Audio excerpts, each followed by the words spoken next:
حضرت عمر رضی اللہ تعالیٰ عنہ روایت کرتے ہیں کہ زید بن سعنہ نامی ایک یہودی تھا جس کو حضور نے قرض دینا تھا۔ آقا کریم علیہ الصلوۃ والسلام دو جہاں کے مالک ہیں،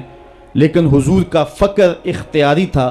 آقا کریم علیہ السلام کے گھر میں بسا اوقات کتنے دن چولہا نہیں جلا کرتا تھا۔ حضور ادھار لے کر کے لوگوں کی مصیبتوں کو بھی دور کرتے، اور گھر کا چولہا بھی بعض اوقات ادھار لے کے گرم کرنا پڑتا۔ اعلیٰ حضرت فرماتے ہیں مال کے کونین ہیں گو پاس کچھ رکھتے نہیں، دو جہاں کی نعمتیں ہیں ان کے خالی ہاتھ میں۔ تو کہتے ہیں کہ ایک دن حضور علیہ السلام کی خدمت میں ایک شخص حاضر ہوا جس کا نام زید بن سعنہ ہے اور یہودی ہے، اور اس نے حضور علیہ السلام سے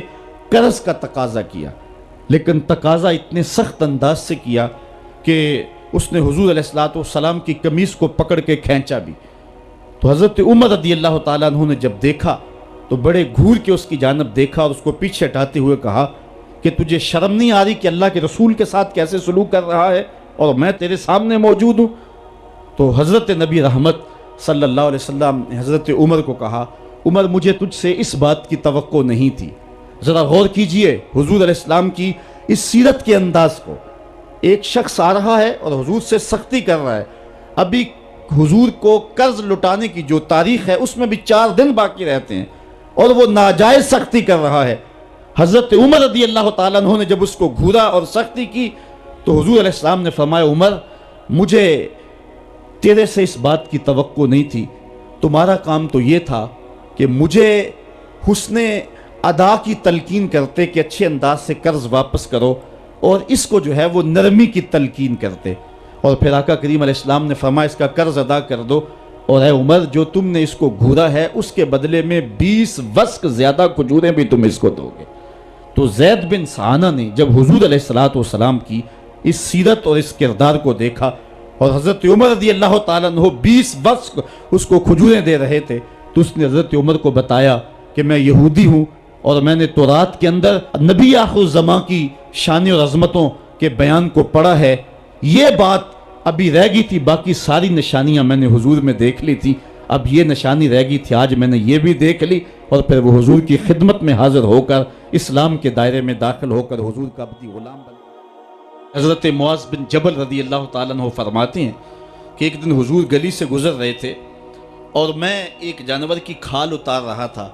اور مجھے کھال اتارنے کا طریقہ نہیں تھا، مجبوراً مجھے کھال اتارنا پڑی۔ تو حضور گزرے تو مجھے دیکھا کہ معاذ بن جبل کو کھال اتارنا نہیں آ رہی، تو حضور رک گئے اور آقا کریم نے فرمایا معاذ ٹھہرو ذرا میں تمہیں بتاتا ہوں کہ بکری کی کھال کیسے اتاری جاتی، اور آقا کریم آگے بڑھے اور حضور نے خود جو ہے وہ کھال اتاری، اور پھر مجھے فرمایا معاذ ایسے کھال اتارا کرتے ہیں۔ آج ہم اپنے بڑے پن کو اور اپنی عظمت کو اس انداز سے لوگوں کے سامنے رکھنا چاہتے ہیں کہ ہم جو ہے وہ ٹشو کا ایک ٹکڑا بھی نہیں پکڑ سکتے، اور وہ بھی پکڑانے کے لیے ہمارے پاس ایک خادم موجود ہوتا ہے۔ لیکن آقا کریم علیہ السلام کی زندگی اور حضور علیہ السلام کی سیرت کی سادگی کا حسن اور جمال یہ ہے کہ حضور اپنے کپڑوں کو خود مرمت کر لیتے ہیں اور اپنے دیگر کام خود کرتے ہیں اور بطیب خاطر کرتے ہیں، اور اس میں کوئی چیز اپنے لیے شرمندگی کی محسوس نہیں کرتے ہیں۔ حضرت حسن رضی اللہ تعالی عنہ حضور علیہ السلام کے نواسے بھی ہیں اور آقا کریم علیہ السلام کی صحابیت کا شرف بھی پایا ہے۔ کہتے ہیں کہ کانا یجلس علی الارض، حضور علیہ السلام کی سیرت یہ ہے کہ حضور زمین پہ بیٹھ جاتے تھے، زمین پر بیٹھنے میں حضور شرمندگی محسوس نہیں کیا کرتے تھے، اس کو اپنے سٹیٹس کے خلاف نہیں سمجھا کرتے تھے، زمین کے اوپر حضور بیٹھ جایا کرتے تھے، اور فرماتے ہیں وَيَطْعَمُ، اور زمین کے اوپر بیٹھ کر کے حضور علیہ السلام کھانا تناول فرمایا کرتے تھے۔ حضور کی عادت یہ تھی کہ آقا کریم جب بھی کھانا کھاتے تو حضور جھک کر کے کھانا کھاتے۔ فرماتے ہیں کہ میرے پاس ایک فرشتہ آیا جو کعبۃ اللہ کے صحن میں کھڑا تھا، اور اس کی کمر کعبۃ اللہ کی چھت کے برابر تھی، اتنا اس کا قد تھا، اور اس نے مجھے کہا کہ آپ اگر چاہیں تو آپ کو نبی اور بادشاہ بنا دیتے ہیں، اور آپ اگر چاہیں تو آپ کو عبد اور نبی بناتے ہیں۔ تو فرماتے ہیں کہ میں نے جبریل کو دیکھا، اور جبریل مجھے اشارے سے تواضع کا حکم دے رہے ہیں، تو میں نے عرض کی کہ میں نبی اور عبد بننا چاہتا ہوں۔ تو جب یہ بات حضور نے کہی تو فرمایا عائشہ اگر میں نبی اور بادشاہ بنتا تو یہ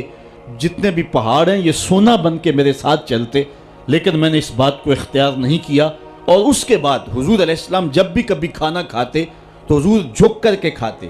جس طرح مالک کی دہلیز سے خیرات ملتی ہے اور کوئی خادم اس کو جو ہے وہ شکرانے کے طور پہ جو ہے وہ انتہائی عجز کے ساتھ کھاتا ہے، ساری زندگی حضور نے کھاتے اور پیتے ہوئے تکیہ نہیں لگایا، ہاتھ میں پلیٹ پکڑ کے اکڑ کے یا ٹہل کر کے یا جو ہے وہ بالکل سیدھے ہو کے نہیں، تھوڑا سا جھک کر کے بغیر تکیے کے حضور علیہ السلام کھانا کھانا پسند فرمایا کرتے تھے، اور فرماتے میں اس طرح کھاتا ہوں جس طرح بندے کھاتے ہیں، اور میں اس طرح بیٹھتا ہوں جس طرح اس کے عبد اور اس کے بندے بیٹھتے ہیں۔ یہ حضور علیہ السلام کا طریقہ ہے۔ ایک دن آقا کریم علیہ السلام ایک چٹان کے اوپر بیٹھے تھے اور حضور علیہ السلام قدید کھا رہے تھے۔ یہ خشک گوشت جو کر کے اس کو بعد میں جب پکایا جاتا ہے تو اس کو قدید کہتے ہیں، یا سرید تھی، حضور کھا رہے تھے۔ تو ایک خاتون وہ گزری اور اس کے بارے میں اہل علم کہتے ہیں کہ وہ بڑی زبان دراز تھی اور وہ مردوں کو بھی ایسی ایسی باتیں کرتی کہ لوگ جو ہے وہ اس کی شر سے بچا کرتے تھے۔